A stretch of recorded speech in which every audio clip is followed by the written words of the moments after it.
Hello friends, welcome to All-in-One channel. আজি আমি national education পলিচিৰ ওপৰত 20টা MCQ কুৱেশ্যন আলোচনা কৰিম। এই এডুকেশ্যন পলিচিখন হ'ল অতি গুৰুত্বপূৰ্ণ কাৰণ এই পলিচিখন 21st চেঞ্চুৰীৰ ফাৰ্ষ্ট এডুকেশ্যন পলিচি। সেইবাবে আগন্তুক সকলোবোৰ কম্পিটিটিভ এক্সামত ইয়াৰ পৰা কুৱেশ্যন হোৱাৰ সম্ভাৱনা বহুত বেছি। সেইকাৰণে ভিডিঅ'টো অলপ স্কিপ নকৰাকৈ সম্পূৰ্ণকৈ চাব। আহকচোন আজিৰ ভিডিঅ'টো আৰম্ভ কৰোঁ। আমি নিউ এডুকেশ্যন পলিচিৰ বিষয়ে জনাৰ আগতে ইয়াৰ মূল লক্ষ্যটো কি তাৰ বিষয়ে জনা উচিত। সেইকাৰণে আজিৰ ভিডিঅ'ৰ প্ৰথমটো কুৱেশ্যন হৈছে the main aim of new education policy is to make. New education policy 2020ৰ মূল লক্ষ্য বা উদ্দেশ্যটো কি?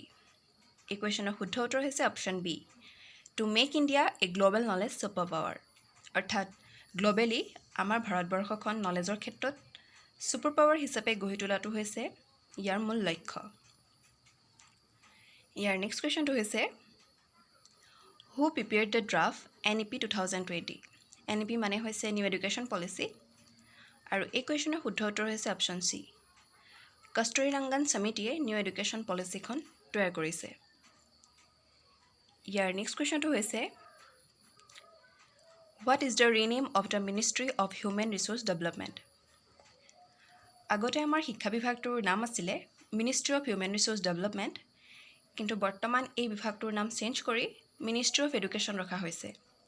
সেইবাবে এই কুৱেশ্যনৰ শুদ্ধ উত্তৰ হ'ব অপশ্যন চি।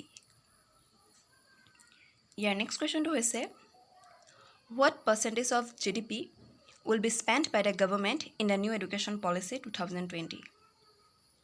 ইয়াত GDP মানে হৈছে গ্ৰছ ডমেষ্টিক প্ৰডাক্ট আৰু NEP 2020ৰ মতে ভাৰতৰ শিক্ষাখণ্ডত মুঠ GDPৰ 6% ব্যৱহাৰ কৰা হ'ব, যিটো বৰ্তমান মাত্ৰ 3%হে ব্যৱহৃত হৈ আছে। সেইবাবে এই কুৱেশ্যনৰ শুদ্ধ উত্তৰ হ'ব অপশ্যন বি। ইয়াৰ নেক্সট কুৱেশ্যনটো হৈছে after how many years the education policy of India has changed. কিমান বছৰৰ পাছত ভাৰতত নতুন শিক্ষানীতি প্ৰৱৰ্তন কৰা হৈছে? এই কুৱেশ্যনৰ শুদ্ধ উত্তৰ হ'ব অপশ্যন বি, কাৰণ সুদীৰ্ঘ 34 বছৰৰ পাছত ভাৰতত এখন নতুন শিক্ষানীতি প্ৰৱৰ্তন কৰা হৈছে। ইয়াৰ নেক্সট কুৱেশ্যনটো হ'ল in higher education which course has been eliminated. উচ্চ শিক্ষাৰ ক্ষেত্ৰত তলৰ কোনটো কোৰ্ছ নাইকিয়া কৰা হৈছে? এই কুৱেশ্যনৰ শুদ্ধ উত্তৰ হ'ব অপশ্যন চি। এতিয়াৰ পৰা হায়াৰ এডুকেশ্যনৰ ক্ষেত্ৰত MPhil পাঠ্যক্ৰমটো নাথাকিব আৰু এই MPhilৰ ফুল ফৰ্মটো হৈছে মাষ্টাৰ অফ ফিলচফি। ইয়াৰ নেক্সট কুৱেশ্যনটো হ'ল what is the new pattern of 10+2 education policy in the new education policy 2020। এই কুৱেশ্যনৰ শুদ্ধ উত্তৰ হ'ব অপশ্যন এ, কিয়নো নিউ এডুকেশ্যন পলিচিয়ে 10+2ৰ যি শিক্ষানীতি আছিলে তাক সলনি কৰি 5+3+3+4 পেটাৰ্ণ এপ্লাই কৰিছে। এই পেটাৰ্ণ অনুসৰি ক্লাছ 12লৈকে শিক্ষাবৰ্ষক 4টা ষ্টেজত ভাগ কৰা হৈছে আৰু এই 4টা ষ্টেজ হ'ল ক্ৰমে foundation stage, preparatory stage, middle stage আৰু ছেকেণ্ডেৰী ষ্টেজ। এই ষ্টেজকেইটা মনত ৰাখিব কাৰণ ইয়াৰ ওপৰতো কুৱেশ্যন আহিব পাৰে। সেইবাবে পুনৰ কৈছোঁ, যিটো 5 বছৰীয়া ষ্ট'ৰ সেইটো হৈছে ফাউণ্ডেশ্যন ষ্টেজ, ইয়াত নাৰ্চাৰীৰ পৰা ক্লাছ 2লৈকে ইনক্লুড কৰা হৈছে। ইয়াৰ নেক্সট ষ্টেজটো হৈছে প্ৰিপেৰেটৰী ষ্টেজ। এইটো 3 বছৰীয়া আৰু ইয়াত ক্লাছ 3ৰ পৰা ক্লাছ 5লৈকে অন্তৰ্ভুক্ত কৰা হৈছে। নেক্সটটো হৈছে মিডল ষ্টেজ। এইটো 3 বছৰীয়া, ইয়াত ক্লাছ 6ৰ পৰা ক্লাছ 8লৈকে অন্তৰ্ভুক্ত কৰা হৈছে। আৰু অন্তিমটো হৈছে secondary stage.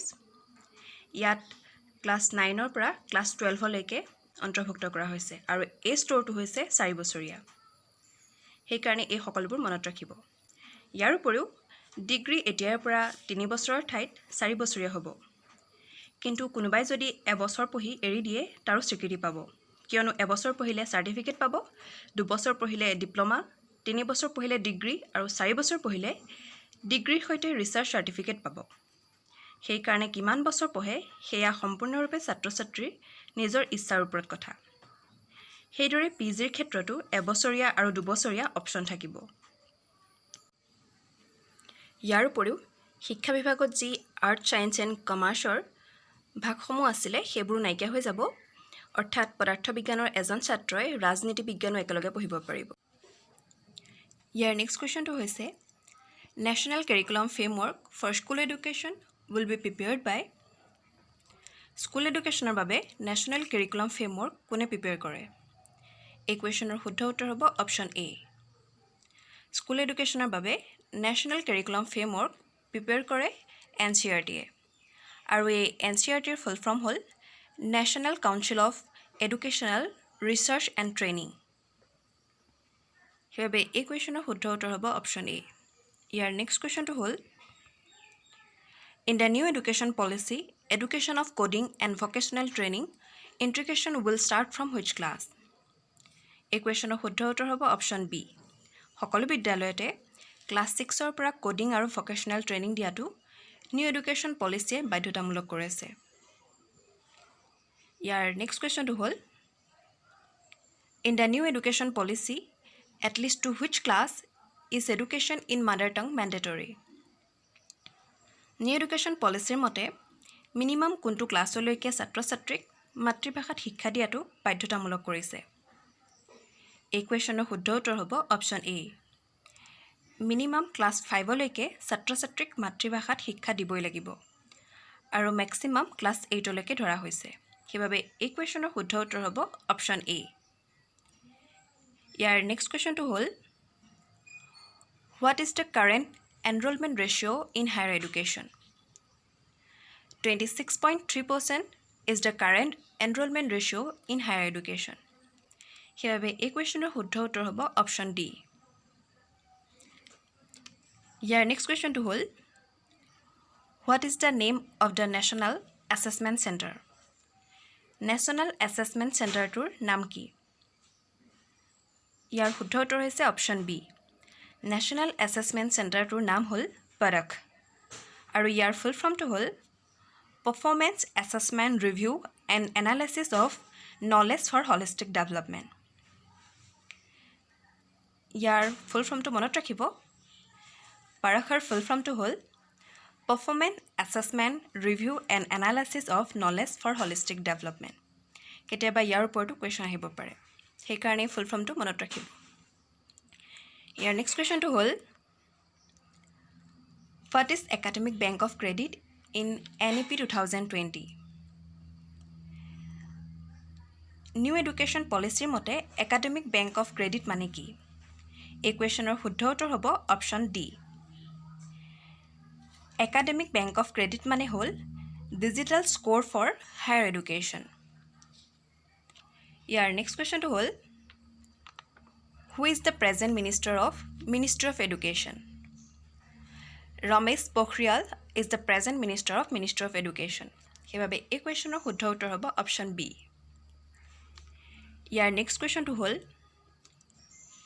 Before this education policy in which year major revamp framework of education has been made in India নতুন শিক্ষানীতিখন অনাৰ আগতে কোন চনত এনেধৰণৰ বৃহৎ পৰিৱৰ্তন শিক্ষাখণ্ডলৈ অনা হৈছিল এই কুৱেশ্যনৰ শুদ্ধ উত্তৰ হ'ব অপশ্যন চি কাৰণ ইয়াৰ আগতে দুবাৰ শিক্ষানীতি প্ৰৱৰ্তন কৰা হৈছিল ফাৰ্ষ্ট এডুকেশ্যন পলিচিখন অনা হৈছিল 1968ত আৰু ছেকেণ্ডখন অনা হৈছিলে 1986ত ইয়াৰ লগতে এইটো মনত ৰাখিব যে ফাৰ্ষ্ট এডুকেশ্যন পলিচিখন অনাৰ সময়ত অৰ্থাৎ 1968ত ভাৰতৰ প্ৰাইম মিনিষ্টাৰ আছিলে ইন্দিৰা গান্ধী আৰু ছেকেণ্ড পলিচিখন অৰ্থাৎ 1986ত ভাৰতৰ প্ৰাইম মিনিষ্টাৰ আছিলে ৰাজীৱ গান্ধী কেতিয়াবা এইটো আহিব পাৰে সেইকাৰণে এই দুটা কথাও মনত ৰাখিব আৰু এই কুৱেশ্যনটোৰ শুদ্ধ উত্তৰ হৈছে option C both A and B ইয়াৰ নেক্সট কুৱেশ্যনটো হ'ল what is the name given of the assessment card national education policy 2020 মতে এছেছমেণ্ট কাৰ্ডৰ নাম কি ৰখা হয় এই কুৱেশ্যনৰ শুদ্ধ উত্তৰ হ'ব option A 360 degree holistic progress card ইয়াৰ নেক্সট কুৱেশ্যনটো হ'ল in the new education policy of 5+3+3+4 what stage is assign to the number 5 এই ষ্টেজকেইটাৰ বিষয়ে আগৰ কুৱেশ্যনত ভালদৰে কোৱা হৈছিলে আপোনালোকে যদি ভিডিঅ'টো মন দি শুনিছে তেতিয়াহ'লে ইয়াৰ এনচাৰ নিজেই দিব পাৰিব তো তথাপিও মই কৈ দিছোঁ যে 5 বছৰীয়া যিটো ষ্টেজ আছিলে তাক কোৱা হয় ফাউণ্ডেশ্যন ষ্টেজ। সেইবাবে এই কুৱেশ্যনৰ শুদ্ধ উত্তৰ হ'ব অপশ্যন এ। ইয়াৰ নেক্সট কুৱেশ্যনটো হ'ল national assessment centre to be build for.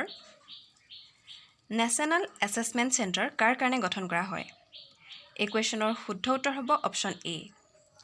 National assessment centre ছাত্ৰ ছাত্ৰীৰ মূল্যায়নৰ বাবে গঠন কৰা হৈছে, য'ত এইটো কোৱা হৈছে যে ৰিপৰ্ট কাৰ্ড বা টিচাৰ এছেছমেণ্টৰ উপৰিও শিশুৱে নিজৰ মূল্যায়ন নিজেই কৰিব পাৰিব আৰু সহপাঠীৰ দ্বাৰাও এছেছ কৰাব পাৰিব। সেইবাবে এই কুৱেশ্যনৰ শুদ্ধ উত্তৰ হ'ব অপশ্যন এ। ইয়াৰ নেক্সট কুৱেশ্যনটো হ'ল what is the work of national research foundation? এই কুৱেশ্যনৰ শুদ্ধ উত্তৰ হ'ব option C. Research boost is the work of national research foundation. ইয়াৰ নেক্সট কুৱেশ্যনটো হ'ল by which year universalisation of education through gross enrolment ratio' has been plan? এই কুৱেশ্যনৰ শুদ্ধ উত্তৰ হ'ব অপশ্যন বি। আৰু এইটোৱে আছিল আজিৰ ভিডিঅ'ৰ অন্তিমটো কুৱেশ্যন। ভিডিঅ'টো চাই ভাল পালে যদি প্লিজ লাইক কৰি দিব আৰু চেনেলটোত যদি প্ৰথমবাৰ ভিজিট কৰিছে তেতিয়াহ'লে চেনেলটো ছাবস্ক্ৰাইব কৰি দিব আৰু কাষতে থকা বেল আইকনটো প্ৰেছ কৰি অল অপশ্যনত ক্লিক কৰি দিব। আৰু আজিৰ কাৰণে ইমানেই। ভিডিঅ'টো ইমান দেৰিলৈকে চাই থকাৰ বাবে বহুত বহুত ধন্যবাদ।